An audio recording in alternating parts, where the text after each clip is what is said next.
ان دنوں ہم انگریزی میڈیم اسکول میں 8ویں کلاس میں پڑھتے تھے۔ سہیب میرا کزن اور ہم عمر تھا اور ہماری آپس میں خوب بنتی تھی۔ ہماری دوستی بچپن سے تھی۔ ہم ساتھ پلے بڑے، ایک ہی گھر میں رہے، اس لیے کوئی بات ایک دوسرے سے ڈھکی چھپی نہ تھی۔ وہ اپنی ہر بات، ہر مسئلہ مجھے بتاتا اور مجھ سے صلاح مشورہ کیا کرتا۔ اتنی اپنائیت کے باوجود کبھی کبھار ہم میں لڑائی بھی ہو جاتی تھی۔ سہیب چونکہ لائق طالب علم تھا، مجھے تعلیمی جدوجہد میں اس کی ضرورت پڑتی۔ وہ شروع سے مطالعے کا شوقین تھا، لہٰذا فضول باتوں میں وقت ضائع کرنا پسند نہیں کرتا تھا۔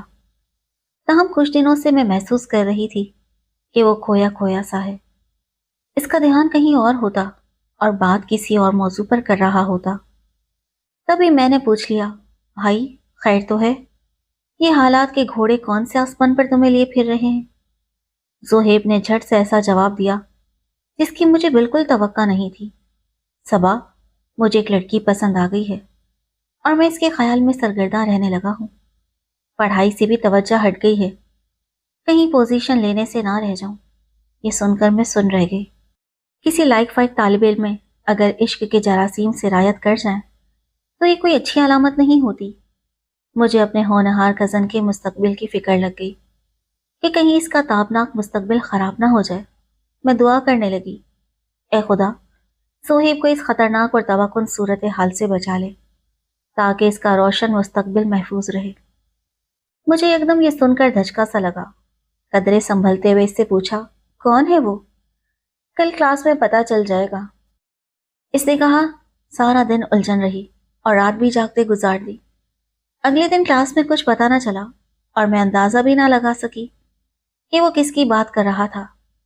خیر، شام کو پھر زہیب سے بات ہوئی اور میں تجسس ختم کرنے کی کوشش کرتی رہی، مگر اس نے کچھ بتا کر نہ دیا۔ میں نے پوچھا، کیا وہ فیملی میں سے ہے یا ہماری کلاس کی کوئی لڑکی ہے؟ بس اتنا بتایا کہ ہماری کلاس میں پڑھتی ہے۔ تمام رات میں اس مسئلے پر سوچتی رہی اور جاگتی رہی۔ میں نے جماعت کی ہر لڑکی کو ذہن میں لا کر غور کیا، لیکن مسئلہ حل نہ ہوا۔ جب سے اسکول میں داخلہ لیا تھا، یہاں میری 3 لڑکیوں سے دوستی ہوئی تھی، لیکن اسی سال ایک اور دوست کا اضافہ ہوا۔ نئی سہیلی کا نام شیما تھا اور وہ اب میرے بے حد قریب ہوتی جا رہی تھی۔ وہ ہر کسی سے میرا تعارف یہ کہہ کر کراتی تھی کہ میں اس کی بہترین دوست ہوں۔ شیما پڑھائی میں بہت اچھی تھی اور اس کا زہیب سے مقابلہ رہتا تھا کیونکہ وہ بھی پوزیشن ہولڈر طالبہ تھی، حالانکہ کلاس میں وہ سب سے چھوٹی تھی۔ اس کی ذہانت اور قابلیت کی وجہ سے پرنسپل نے اسے 7ویں سے 8ویں میں پرموٹ کر دیا تھا۔ میں نے انہی دنوں نوٹ کیا کہ شیما آج کل بڑی خوش دکھائی دیتی ہے۔ وہ اکثر میرے کزن سے باتیں کرتی نظر آتی تھی۔ ایک دن وہ اچھے موڈ میں تھی، باتوں باتوں میں اسے بتا دیا کہ زہیب نے اسے وہی کہا ہے جو ہر فلم میں ہیرو ہیروئن سے کہتا ہے۔ مجھے دھچکا لگا کہ یہ وہ لڑکی ہے جس کے بارے میں اتنے دنوں سے پوچھ رہی تھی اور زہیب نہیں بتا رہا تھا۔ جب معاملہ مجھ پر کھل گیا تو زہیب کو بھی حجاب مٹ گیا اور وہ مجھ سے شیما کے بارے میں باتیں کرنے لگا۔ اب ہماری اکثر باتیں اسی موضوع پر ہونے لگیں اور میں ان دونوں کے درمیان پیغام رسانے کے فرائض انجام دینے لگی۔ پتہ نہیں کیا کیا باتیں وہ ایک دوسرے کو کہلواتے تھے۔ میں اپنے کزن سے کہتی تھی، دیکھو زہیب، تم جو یہ شیما سے دل لگا رہے ہو تو کیا اس بات کو انجام تک پہنچاؤ گے؟ کیونکہ ابھی ہم چھوٹے ہیں اور آگے زندگی پڑی ہے جس میں بہت سے مواقع آئیں گے۔ وہ کہتا، ہاں دیکھ لینا، میں اپنی بات کو ضرور پورا کروں گا۔ اسی طرح سے وقت گزرتا گیا۔ ہمارے امتحان ہو گئے اور نتیجہ حیران کن تھا۔ جن 4 بچوں میں مقابلہ رہتا تھا، ان میں زہیب اول اور شیما چوتھے نمبر پر آ گئی تھی، حالانکہ وہ ہمیشہ فرسٹ یا سیکنڈ پوزیشن لیتی تھی۔ میں نے افسوس کا اظہار کیا تو بولی، مجھے کوئی افسوس نہیں ہے، زہیب نے پوزیشن لی ہے، بس اس بات کی خوشی ہے۔ میں نے اس کی وجہ سے جان بوجھ کر محنت نہیں کی تاکہ وہ فرسٹ پوزیشن لے سکے۔ 8ویں کے بعد لڑکے دوسرے اسکولوں میں چلے گئے اور ہمارے اسکول میں لڑکیوں کے لیے سیکنڈری کلاسز کا آغاز ہو گیا۔ مجھے ڈاکٹر بننے کا شوق تھا، یہ میری سہیلیوں کا بھی خواب تھا، لہٰذا ہم نے شوق سے سائنس مضامین رکھے اور نئی کتابوں سے لطف اندوز ہونے لگے۔ شیما اسکول چھوڑ چکی تھی، لیکن میری وجہ سے وہ دوبارہ اسی اسکول میں آ گئی۔ تاہم اب زہیب سے ملاقاتوں کا سلسلہ بند ہو گیا تھا۔ البتہ ان کے درمیان خط و کتابت کے لیے ڈاکے کے فرائض انجام دینے لگی۔ عید آنے والی تھی۔ زہیب ہمارے لیے عید کے گفٹ لے آیا اور ایک خاص گفٹ وہ شیما کے لیے بھی لایا تھا۔ اس نے مجھ سے درخواست کی کہ اسے دے دوں۔ خط اور پیغامات تک تو ٹھیک تھا، لیکن اب یہ گفٹ میں کیسے دے سکتی تھی؟ اگر کسی کو علم ہو جاتا تو اس کے گھر میں تماشا لگ جاتا۔ شیما کا فیملی بیک گراؤنڈ مضبوط نہیں تھا، بلکہ حالات تیزی سے تنزیلی کی طرف جا رہے تھے، جبکہ وہ تحفے قیمتی اور محبت کے جذبات کا عکاس تھا۔ اس لیے میں نے اسے شیما کو پہنچانے سے منع کر دیا۔ اس پر زہیب مجھ سے خفا ہو گیا اور ہماری بول چال بند ہو گئی۔ کچھ دنوں بعد زہیب نے امی سے کہا کہ صبا کو روکیے، یہ شیما کے ساتھ دوستی چھوڑ دے کیونکہ وہ اچھی لڑکی نہیں ہے۔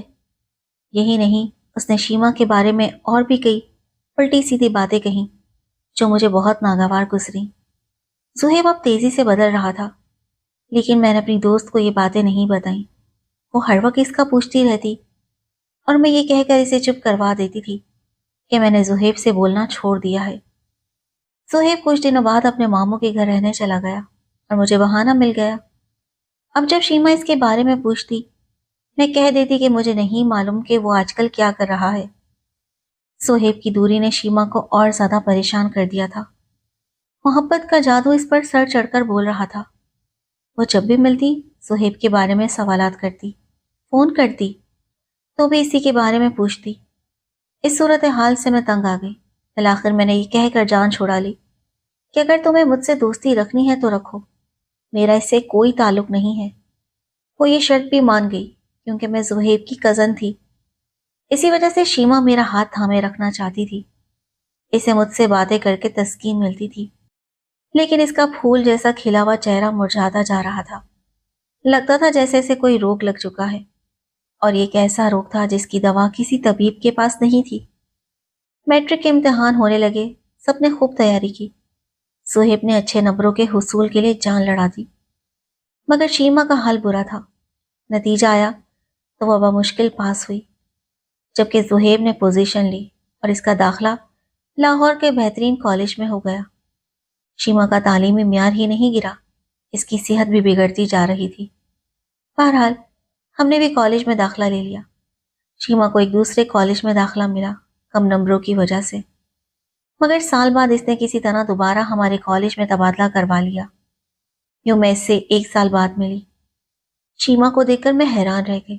اس کا رنگ سانولا ہو گیا تھا اور صحت کا بھی برا حال تھا، جیسے کوئی روگ اسے اندر ہی اندر کھا رہا تھا۔ اب اس نے پڑھنا بالکل چھوڑ دیا تھا۔ اس کی نظر کمزور ہو گئی تھی اور اسے چشمہ لگ گیا تھا۔ مستقل جاگتے رہنے سے اس کے سر میں درد رہنے لگا تھا۔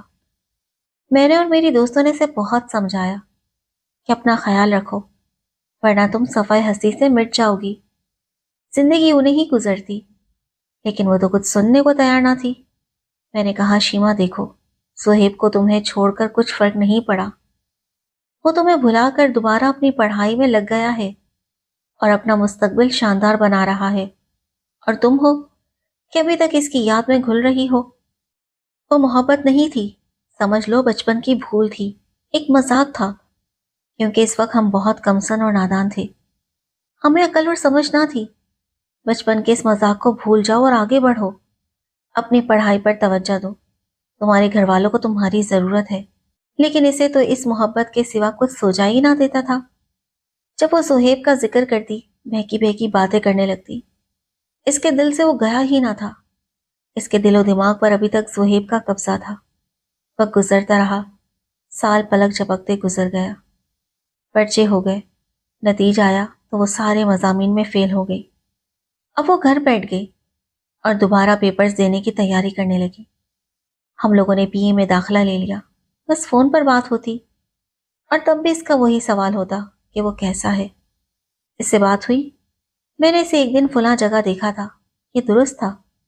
کبھی وہ چھٹیوں میں آتا تو ہمارے اور اس کے ننیال کے رستے میں شیما کا گھر پڑتا تھا۔ وہ دیکھ لیتی اور دن نوٹ کرتی، اسے تاریخیں اور وقت تک یاد ہوتا تھا کہ کب زہیب کہاں سے گزرا تھا، اور اس نے اپنے گھر کی کھڑکی سے اس کی ایک جھلک دیکھی تھی۔ شیما نے پڑھنا چھوڑ دیا تھا، پڑھنا کیا، ایسے تو ہر کام بھی چھوڑ دیا تھا۔ حتیٰ کہ نہانا دھونا، گھر کے دیگر کام اور کھانا پینا واجبی سا رہ گیا تھا۔ گویا وہ ذہنی مریضہ بنتی جا رہی تھی، اور ادھر میرے کزن صاحب روز بروز صحت مند، خوبصورت اور تازہ دم ہوتے جا رہے تھے۔ سہیب جب سے ماموں کے گھر سے ہو کر آیا تھا، ان کی بیٹی مناہل سے اچھی خاصی دوستی ہو گئی تھی۔ وہ مناہل کو پڑھائی میں بھی کافی مدد دینے لگا تھا۔ دونوں کی اس بہانے قربت بڑھنے لگی۔ جب دونوں انٹری ٹیسٹ کی تیاری کے لیے لاہور گئے تو ان کی دوستی کا چرچا ہر زبان پر ہونے لگا۔ رشتہ داروں میں تو ان کی شادی کے بارے میں باتیں ہونے لگیں۔ انہی دنوں زہیب کے ماموں کا انتقال ہو گیا۔ تبھی اس کی ہمدردیاں ماموں کی فیملی سے اور زیادہ ہو گئیں۔ مشتقی باتیں زہیب کی بہنوں کے ذریعے پہنچتی تھی، لیکن جب شیما کوئی سوال کرتی تو میں اپنی دوست کو کچھ نہ بتاتی تاکہ اس کا دل نہ دکھے۔ تاہم میں شیما کی حالت جانتی تھی۔ شروع سے جو زہیب نے شیما سے رابطے رکھے اور وعدے کیے تھے وہ سبھی میرے توسط سے ہوئے تھے، لہٰذا اب جب میں اپنی سہیلی کو دکھی دیکھتی تو مجھے اپنے کزن پر غصہ آنے لگتا۔ دل چاہتا تھا کہ وہ میرے سامنے نہ آئے۔ میں نے زہیب سے بات کرنا تو کیا، اس کے سامنے جانا بھی چھوڑ دیا تھا۔ بزنس کی تعلیم کے لیے زہیب اسلام آباد چلا گیا اور ہم بھی اللہ اللہ کر کے ایم اے تک پہنچ گئے۔ کہ مصروفیات بڑھ گئیں، اس بار میری شیما سے کافی دنوں بعد ملاقات ہوئی تو اس نے بتایا کہ تمہارے کزن کا فون آیا تھا۔ زہیب نے کہا جو بھی ہوا وہ ماضی کی بھول تھی، لہٰذا اسے بھول جاؤ اور اپنی پڑھائی پر توجہ دو۔ اس طرح تم اپنا نقصان کر رہی ہو، لہٰذا میں نے دوبارہ پڑھنا شروع کر دیا ہے۔ شیما کی بات سن کر مجھے خوشی ہوئی اور افسوس بھی۔ خوشی اس بات کی کہ چلو کزن کو ہوش تو آیا کہ وہ زندگی کی دوڑ میں کسی کو روند کر آگے بڑھا ہے، اور افسوس اس بات کا تھا کہ وہ بے وقوف لڑکی اب تک اس کے انتظار میں بیٹھی ہے اور ہمارے سمجھانے سے اسے کچھ فرق نہیں پڑا، جبکہ اس کے کہنے سے پڑھنے پر آمادہ ہوئی۔ اسی عرصے میں شیما کے گھریلو معاشی حالات مزید خراب ہو گئے اور انہیں محلہ چھوڑنا پڑا۔ ان دنوں وہ ایف اے کے پیپرز دے رہی تھی۔ حالات کی وجہ سے تعلیم چھوڑ کر اس نے ایک پرائیویٹ اسکول میں نوکری کی۔ پرائیویٹ طور پر امتحان کی تیاری کرتی رہی۔ اتنے سخت حالات کے باوجود بھی اس کے ذہن میں کوئی تبدیلی نہ آئی اور وہ زہیب کو یاد کر کے روتی رہی۔ انہی دنوں اس کے لیے ایک اچھا رشتہ آیا۔ خوشحال لوگ تھے، لڑکا انجینئر تھا۔ سب نے شکر ادا کیا کہ چلو اب اس کے دن بدلیں گے، اچھے گھر میں جائے گی، خوشیاں اور سکھ پائے گی، تو شاید اس کا ذہن بھی بدل جائے۔ لیکن نہ ذہن بدلا اور نہ قسمت، کیونکہ بدقسمتی سے جس گلی میں اس کا سسرال تھا وہاں ہمارا ایک پرانا کلاس فیلو رہتا تھا۔ اس نے شیما کے ہونے والے شوہر کو اس کے اور زہیب کے بارے میں بتا دیا، جس سے نہ صرف بدنامی ہوئی بلکہ رشتہ بھی ٹوٹ گیا۔ بدنامی کا صدمہ وہ نہ سہ سکی اور کچھ دن بیمار رہ کر خالق کی حقیقی سے جا ملی۔ کچھ لوگوں کا کہنا ہے کہ شرمندگی کے باعث اس نے کچھ کھا لیا اور مر گئی۔ میں نے اس کی چھوٹی بہن سے بارہا پوچھا مگر اس نے موت کا کوئی خاص سبب نہ بتایا۔ البتہ وہ روتی ہوئی کہتی تھی کہ میری بہن کو دراصل زہیب کی محبت اور بے وفائی کا صدمہ لے ڈوبا۔ جب میں نے زہیب کو بتایا کہ شیما وفات پا گئی ہے تو افسردہ ہونے کے بجائے وہ سنگ دل مسکرا دیا، بولا چلو اچھا ہوا، خس کم جہاں پاک۔ مجھے اس سے کبھی محبت نہ تھی، میں اسے راستے سے ہٹانا چاہتا تھا تاکہ کلاس میں میری پوزیشن اول رہے اور میرا مقابلہ کرنے والا کوئی نہ ہو۔ واہ کیا بات ہے، اپنے مطلب کے لیے کسی سے اتنا بڑا مذاق کر دیا۔ وہ لڑکی اتنی لائق اور ذہین تھی کہ میڈیکل میں بھی جا سکتی تھی اور آج وہ منو مٹی تلے جاز ہوئی ہے، ایک ذرا سی نادانی کی وجہ سے۔ افسوس کہ یہ ہمارے معاشرے کا المیہ ہے کہ والدین کے پاس بچوں کے لیے وقت نہیں ہوتا کہ وہ دیکھ سکیں کہ ان کے بچے قیمتی وقت کہاں اور کیسے گزارتے ہیں۔ انہیں اتنی فرصت نہیں کہ وہ ان کے مسائل سن سکیں اور ان کے رویوں میں آنے والی تیزی سے تبدیلی کو محسوس کر سکیں۔ والدین کو چاہیے کہ وہ بچوں پر پابندی لگائیں کہ وہ عشق و محبت پر مبنی ڈرامے اور فلمیں نہ دیکھیں۔ آج کل لوگ روزگار کے حصول میں اس قدر الجھے ہوئے ہیں کہ اپنے بچوں کی تعلیم و تربیت پر توجہ نہیں دیتے۔ اب تعلیم اسکول والوں کے ذمہ ہے اور تربیت میڈیا کے حصے میں آ گئی ہے۔ خدا جانے ہر سال کتنے بچے اپنی تعلیمی زندگی کے قیمتی سال ان غیر ضروری سرگرمیوں میں گزارتے ہیں۔ خاص طور پر لڑکیوں کو جو نقصان ہوتا ہے اس کی تلافی کون کر سکتا ہے؟ کیا اس طرح کی سوچ رکھنے والی لڑکیاں مستقبل میں اپنی ذمہ داریوں کو صحیح طرح نبھا سکتی ہیں؟ آج موبائل فون اور انٹرنیٹ کی وبا سے یہ بچے جو قوم کا مستقبل ہیں، بربادی کے دہانے پر کھڑے ہیں۔